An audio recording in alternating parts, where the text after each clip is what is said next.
चौथा दिवस आहे आणि त्यामुळे मराठा आंदोलक जे ते मोठ्या संख्येने सध्या सीएसएमटीच्या दिशेने निघाल्याची माहिती आहे आणि या ठिकाणी एकत्र येताना ही दृश्य जे ती स्पष्टपणे आपल्याला पाहायला मिळतात। पोलिसांचाही मोठा बंदोबस्त जो आहे तो या संपूर्ण परिसरामध्ये तैनात करण्यात आलेला आहे। एका व्यक्तीला या ठिकाणी खांद्यावर घेतल्याचं सुद्धा चित्र आपण पाहतोय। त्याची सायकल देखील यांनी उचलून धरलेली आहे। त्यासोबतच आम्ही कोपरगावकर नावाचे जे बॅनर ते सुद्धा झळकत आहे। सदैव एकनिष्ठ मनोज जरांगे यांचा फोटो त्या ठिकाणी लावण्यात आलेला आहे। काही वेळापूर्वी या ठिकाणी काही हुल्लडबाज तरुण देखील आपण पाहिले जे पोलिसांच्या बॅरिकेडवर गाडी सुद्धा खेळताना दिसत होते। यानंतर पोलिसांनी त्यांना हटकलं आणि मग हे सगळे तरुण बाजूला हटलेले आहेत। एकंदरीतच बंदोबस्तामध्ये वाढ करण्यात आलेली आहे। बऱ्याचशा गाड्या या संपूर्ण परिसरामध्ये पार्क करण्यात आलेल्या आहेत। जी वाहतूक आहे ती सुद्धा सध्या बदलण्यात आलेली आहे। जे मार्ग पोलीस ठाण्यापासून ते मंत्रालयापर्यंतचा जो रस्ता आहे तो पूर्णपणे बंद ठेवण्यात आलेला आहे। तर मंत्रालयापासून जे मार्ग कडे जाणारा जो रस्ता आहे तो देखील बंद आहे। त्यासोबतच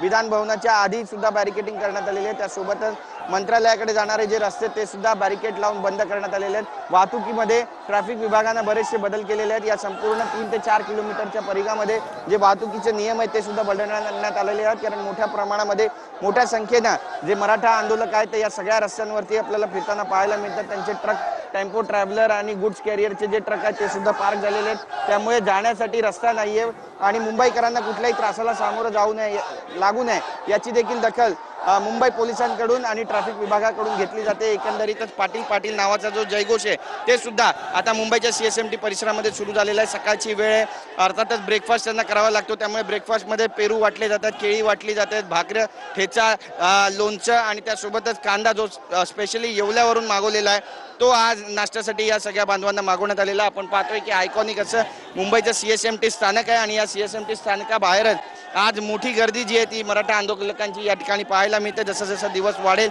तशी ही गर्दी आणखी जास्त वाढणार आहे। काल याच ठिकाणी आपण डीजेच्या तालावर नाचणारे मराठा आंदोलक पाहिले, त्यांनी निषेधाचं नृत्य या ठिकाणी नोंदवलं, आरक्षण द्या अशी मागणी केली, एक मराठा लाख मराठाच्या घोषणा।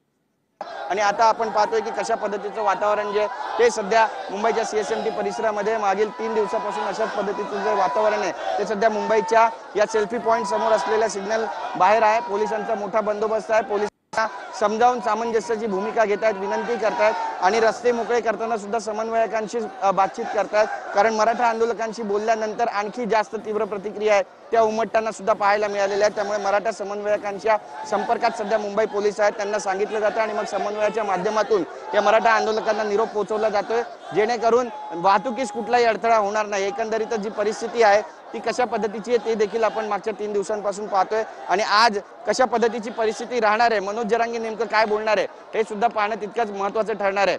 वृषाली, एकंदरीतच आपण पाहतोय तर मराठा आंदोलनाची जी तीव्रता आहे ती दिवसेंदिवस वाढते।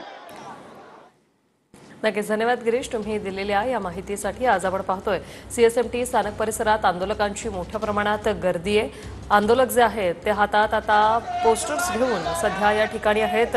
जोरदार घोषणाबाजी, पाटील पाटील अशी घोषणाबाजी देखील या आंदोलकांकडून केली जाते। तर दुसरीकडे चर्चगेट स्थानकात देखील आंदोलकांनी ठिय्या दिलेला आहे।